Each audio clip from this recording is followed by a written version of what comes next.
Saat membaca Al-Quran bin nadhar, terus kemudian kataman, memakai pengeras suara di masjid yang kebetulan terletak di lingkungan fasilitas umum.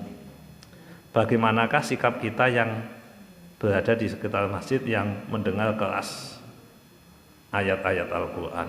Apakah benar kita salah jika membaca di tempat tersebut? Karena ada yang menegur, katanya harus berdiam mendengarkan bagi yang mendengar. Oke. Bapak Ibu, niki dilema ini. Jadi menggunakan pengeras suara untuk hal-hal yang tidak wajib itu memang mestinya harus sedikit dibatasi. Kenapa Bapak Ibu? Dalam Islam itu kan ketergangguan itu kan menimbulkan dosa. Artinya orang yang merasa terganggu, yaitu berarti dia diganggu. Dia diganggu. Nah, untuk baca Quran itu kan bukan termasuk yang dianjurkan untuk berkeras-kerasan. Artinya tidak dianjurkan sampai syiar kemana-mana. Yang dianjurkan banter kan adzan tuh. Yang dianjurkan banter kui adzan. Nah, ini dilemanya di sini. Secara hitung-hitungan syariat kita membaca Al-Quran keras-keras, apalagi melampaui volume tertentu yang membuat orang terganggu dan sebagainya, itu secara syariat memang ada larangannya, ada ketidakbolehannya. Tetapi kalau kita melihat dari pandangan kita, aku kok keganggu karo wacanan Quran, dong-dongnya aku ki setan apa wong, kan ngono. Jadi dilemanya di situ Bapak Ibu. Kalau kita kebetulan jadi warga, ana wong maca Quran buantare ra karuan.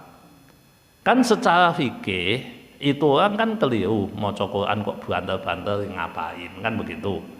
Berarti volumenya kan melampaui batas toleransi telinga kan melampaui batas toleransi telinga. Tapi di sisi lain, lah ya dhewe krungu maca Quran kok ngamuk-ngamuk ki ya ngopo.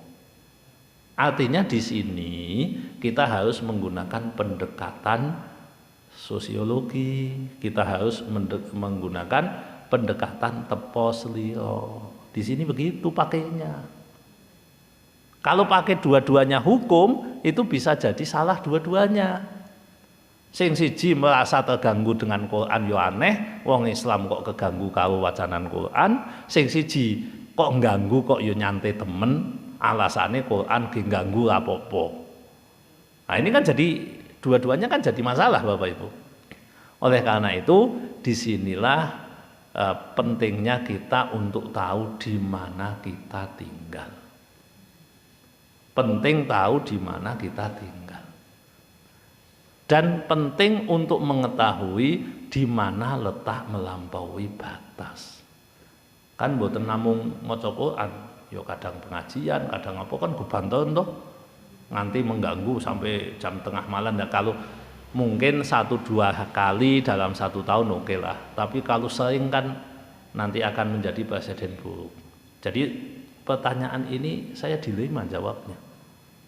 Dari sisi ini seyogyanya kalau kita sebagai pelaku kurangilah volumenya, kurangilah ganggu orang. Tapi kalau kita yang keganggu, kurangilah ego jenengan, ben ora dadi wong sing menganggap Quran sebagai pengganggu. Kok kaya wong munafik wae. Wong munafik nek ana Quran ditutupi kupinge. Nah, jadi jangan begitu juga.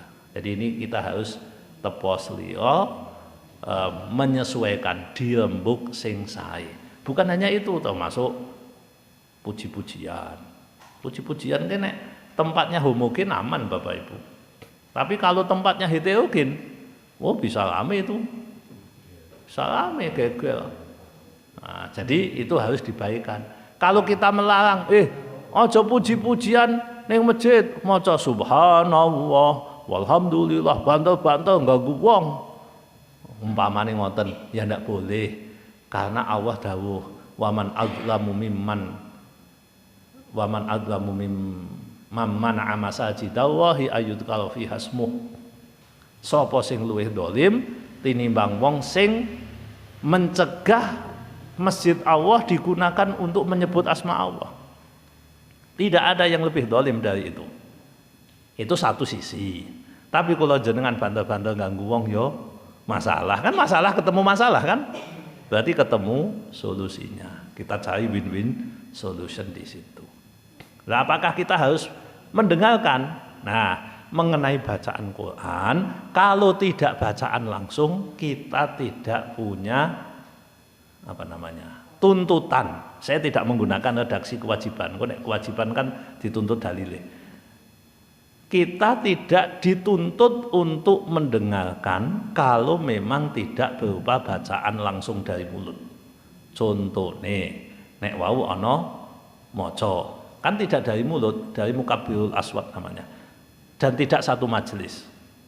Jadi umpamanya poso-poso, kan tradisi kita kan tadarus Quran kan, jam 09.00, jam 10 bengi, oke, tidak masalah, volumenya dikecilin aja, itu tidak masalah, win-win solution. Lah Pak, kula ngenten niki nggih nonton TV ini kudu pateni apa? Kan kon ngungokke, nek mboten ngungokke engko entuk laknat. Ya kita jawab, jenengan satu majelis ndak? Tidak. Krungu suarane langsung mboten? Mboten. Berarti tidak ada tuntutan untuk mendengarkan. Jadi tidak ada tuntutan untuk mendengarkan. Karena tuntutan untuk mendengarkan itu ketika berada di satu majelis dan memang di situ untuk diperdengarkan dengan orang yang ada di daerah tersebut. Jadi tidak ada tuntutan untuk mendengarkannya.